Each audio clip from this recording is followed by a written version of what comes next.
하이, 안녕하세요. 오늘은 14번째 내수공 평면 벡터 성분에 대해서 시작하도록 할게요.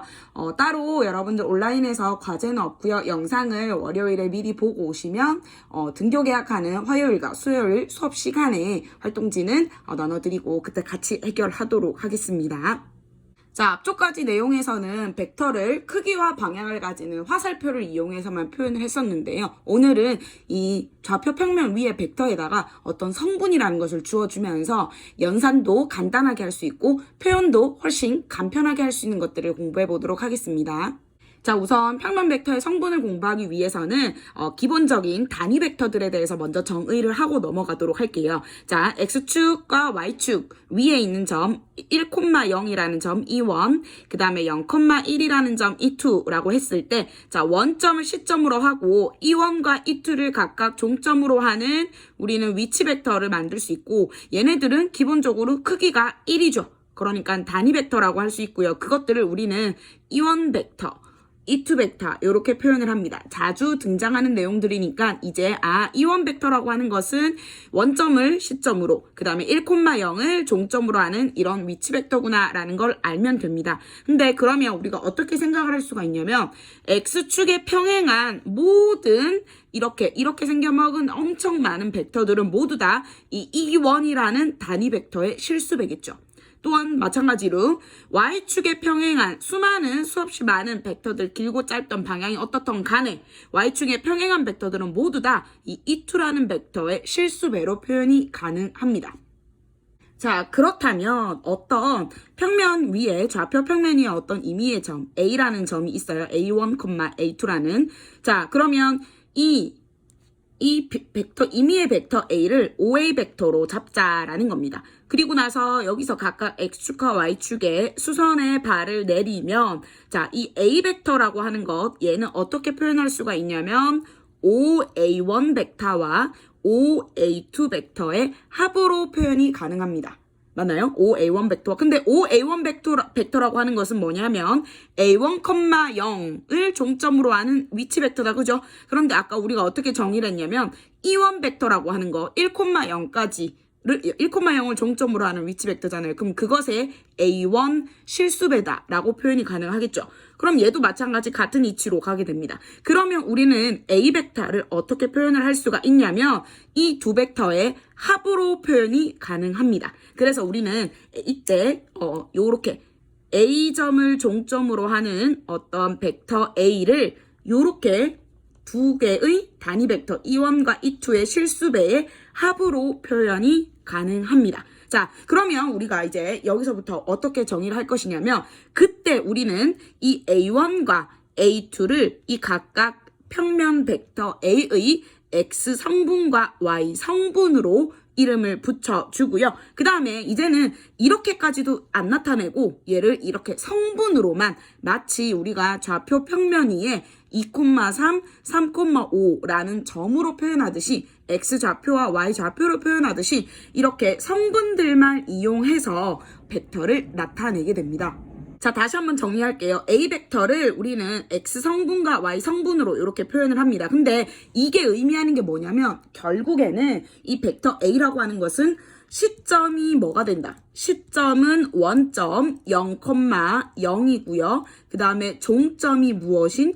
그렇지. 종점은 A1, A2인 바로 벡터를 우리는 이렇게 표현하기로 약속을 하게 됩니다. 자, 간단하게 문제 한번 보도록 할게요. 여기 지금 A 벡터가 이렇게 있어. 자, 그런데 이 A점을 여기 A 벡터의 종점을 봤더니 1,3이고요. B 벡터의 종점을 봤더니 마이너스 2,1이네요. 그죠? 맞나요? 그러면 우리가 여기 1번에서 A 벡터를 E1 벡터와 E2 벡터를 이용해서 표현을 하래요. 그러면 무슨 말이냐면 E1 벡터 얘는 요렇게 되고 그 다음에 요렇게 E1 벡터, E2 벡터는 X축과 Y축의 평행한 벡터죠. 그러니까 여기에 한 배 하고 그 다음에 E2 벡터를 3배한 벡터다라고 할 수 있고 얘를 성분으로만 표현하게 되면 어떻게 돼요? 그렇지. 우리는 이렇게 표현이 됩니다. 1, 2번 같이 요거는 2번의 정답이 되겠죠. 한꺼번에 풀어볼게요. 그러면 B 벡터라고 하는 것은 무엇이냐면 그렇지. E1 벡터의 마이너스 2배에다가 E2 벡터를 한 배 한 거니까 성분으로만 표현하면 마이너스 2,1이다. 그러니까 결국 그 종점의 좌표에 우리는 초점을 맞추자라는 내용이 되겠습니다. 별거 없죠. 간단합니다. 예를 들어서 A 벡터가 이렇게 생겨 먹었다라는 말은 A 벡터를 성분으로만 표현하면 어떻게 된다. 그렇지? 이거야. 3, -4. 결국에는 A 벡터는 어떻게 생겨 먹었냐면 3, -4를 종점으로 하는 요렇게럼 생겨 먹은 벡터다라는 말이 되겠죠. 자, 이렇게 벡터를 성분으로 나타내게 되면 너무너무 좋은 점이 뭐냐면 크기를 우리가 구하기가 굉장히 쉬워집니다. 뭐냐면 결국에는 A 벡터는 원점에서부터 이 종점을 A점을 갖는 요 벡터잖아. 요 벡터의 크기는 결국에는 뭐예요? 그렇지. 점 O, 원점부터 이 A점까지의 길이, 즉 성분 OA의 길이가 되겠죠. 우리 점과 점 사이의 거리는 너무나도 잘 구할 수 있습니다. 1학년 때 배웠기 때문에. 그래서 우리는 이렇게 A 벡터의 크기를 이렇게 표현을 할 수가 있고요. 그 다음에 어떤 서로 다른 두 벡터가 있을 때 두 벡터가 서로 같다라고 하려면 결국에는 요게 의미하는 게 종점이잖아요. 이 종점이 서로 같으면 같아. 왜냐하면 얘네들은 어차피 시점은 원점이니까. 근데 요거 같으려면 어때야 돼요? X 성분은 X끼리, Y 성분은 Y 성분끼리. 오늘은 계속 성분끼리, X끼리, Y끼리 이런 표현이 굉장히 자주 등장할 겁니다. 얘네들이 같으면 서로 같은 거다라고 얘기할 수 있고 아래쪽에 이렇게 내용이 정리가 되어 있겠죠. 그래서 중요한 거는 X 성분끼리, Y 성분끼리 같다라는 거가 되겠습니다. 그래서 별거 없어요. A 벡터의 크기, 우리 A 벡터의 크기는 옆에 이렇게 표현을 합니다. A 벡터 크기는 뭐야?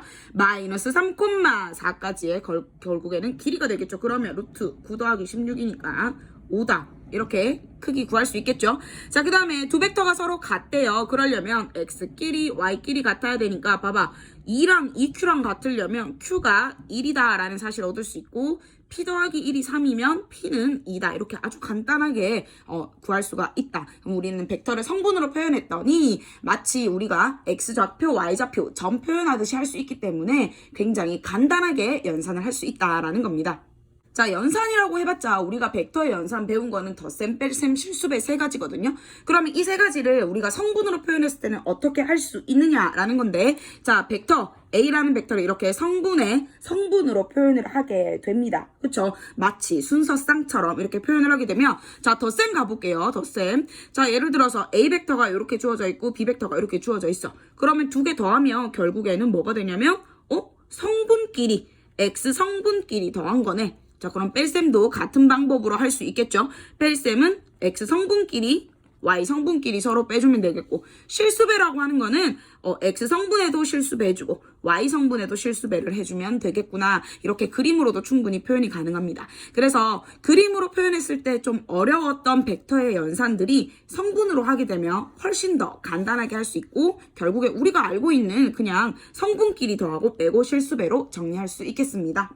간단하게 문제 5번에 요거 한번 볼게요. 자, 요렇게 되어 있는 아이들을 일단 먼저 간단하게 계산을 해야겠죠. 4A와 3A를 뺐으니까 그냥 A, 4B에다가 플러스 6B 했으니까 10B 벡터가 되겠죠. 그러면 얘가 뭐가 되냐면 A 벡터는 5,2 편의상 이렇게 부를게요. 그 다음에 B 벡터에다가 10배를 했어요. 그러면 10이랑 마이너스 20이고 이거 두 개 더하면 X끼리 더하면 15, Y끼리 더하면 마이너스 18이다. 요렇게 정리할 수가 있겠습니다. 자, 예제 1번 굉장히 중요한 내용인데 한번 짚고 넘어가도록 할게요. 자, 뭐냐면 A 벡터와 B 벡터가 이렇게 있고 C 벡터라는 새로운 벡터를 A 벡터의 실수배와 B 벡터의 실수배의 합으로 표현하세요 라고 되어 있거든요. 그러면 일단은 C 벡터를 이렇게 두고요. 우리는 벡터 연산을 성분끼리 연산을 한번 해보도록 할게요. 3,-4는 1,2의 K배에다가 마이너스 3, 이거에 이렇게다. 그럼 나는 결국 K와 L의 값을 알아내는 결국 연립방정식 형태가 되게 됩니다. 그러면 K-3L은 3이고 2K-L은 마이너스 4가 되겠죠. 왜냐하면 두 벡터가 같으려면 X끼리, Y끼리 서로의 성분이 같아야 되니까. 그랬더니 K가 마이너스 3, L이 마이너스 2가 등장을 해서 우리는 C 벡터를 이렇게 표현할 수 있겠구나 라고 둘 수가 있습니다. 자, 그런데 이 문제를 풀 때 굉장히 주의할 점이 있습니다. 뭐냐면 이렇게 새로운 C 벡터라고 하는 것을 KA 벡터와 LB 벡터로 이 형태, 이런 꼴로 나타내려면 이 A 벡터와 B 벡터는 절대 평행하지 않은 벡터들만 이렇게 표현이 가능합니다. 누가 봐도 평행이 아니죠. 평행하다라는 말은, 벡터가 평행하다라는 말은 하나가 하나의 실수배다 이렇게 표현이 돼야 되는데, 그렇게 된 경우에는 이 C 벡터를 이렇게 표현할 수가 없습니다. 그것에 대한 발레를 여러분들 스텝 2에서 한번 직접 찾아보시기 바랍니다. 오늘의 마지막 내용입니다. 요거는 뭐냐면, 자, 두 점이 이렇게 있을 때 벡터 AB의 성분을 표현하자라는 건데, 이거 예전에 쌤이 벡터 뺄셈 처음 배울 때부터 굉장히 중요한 내용이라고 했었습니다. AB 벡터는 어떻게 표현이 가능하냐면 OB와 OA의 뺄셈으로 표현이 가능하다, 그쵸? 그러면 벡터의 성분끼리 뺄셈을 이용해서 이렇게 표현할 수가 있고, 그러면 AB 벡터의 크기는 결국 이 두 점 사이의 길이와 같죠? 그러면 뭐야? 우리 늘 알고 있죠? 점 x좌표끼리 빼서 제곱, y좌표끼리 빼서 제곱한 다음에 더하고 루트 씌워주면 된다. 이렇게 우리는 정리할 수 있겠습니다. 간단하게 문제로 마무리할게요. 자, 1,3과 2,1까지. 그러면 AB 벡터는 선생님 뭐라 그랬어? 그렇지, 항상 OB, B에서 A를 뺀 거가 돼야겠죠. 그러면 2,1에서 1,3을 빼야 되니까 1 마이너스 2 이렇게 되겠죠, 성분이. 그러면 얘의 크기는 결국 루트 5 이렇게 우리가 정리할 수 있겠습니다. 자, 그런데 마지막에 요 생각을 넓히는 수학에서 우리 오류 찾기를 활동을 한번 해보도록 할게요. A 벡터가 지금 여기 점을 보니까 마이너스 1,2고요. B 벡터를 3,2 종점을 표현했어요. 그러니까 두 개 더하면 이게 될 거다라고 했는데 이거 잘못됐죠. 뭐가 잘못됐을까라는 건데, 평면 벡터를 성분으로 이렇게 표현할 때 가장 중요한 것은 이 점이 종점이고 원점은 반드시 어디인? 그렇지. 시점은 반드시 어디인? 그렇지. 시점이 0,0 원점인 위치 벡터가 돼야 돼요. 그러니까 이 A 벡터를 이렇게 두면 안 되고 이렇게 옮겨서 얘를 몇 콤마 몇, 그렇지. 여기서 옮기면 1, 마이너스 2다 라고 옮길 수가 있겠죠. B도 마찬가지입니다. B 벡터도 여기 이렇게 시점을 1,1로 두는 게 아니라 얘를 이렇게 평행 이동시켜서 얘를 2,1이라는 새로운 벡터로 만든 다음에 더해 주셔야 되겠죠. 자, 좌표평면상의 벡터를 성분으로 표현하는 거, X성분과 Y성분으로 표현하는 방법을 배웠고요. 훨씬 더 간단하게 X성분끼리 Y성분끼리 더하고 빼고 실수배하는 것까지 배워보았습니다. 여러분들 영상 꼭 보고 오셔서 등교 계약하는 주간에 우리 원활하게 또 수업 시간에 열심히 뇌수공 활동지를 해결해 나가도록 하겠습니다. 여러분 열공하세요. 끝!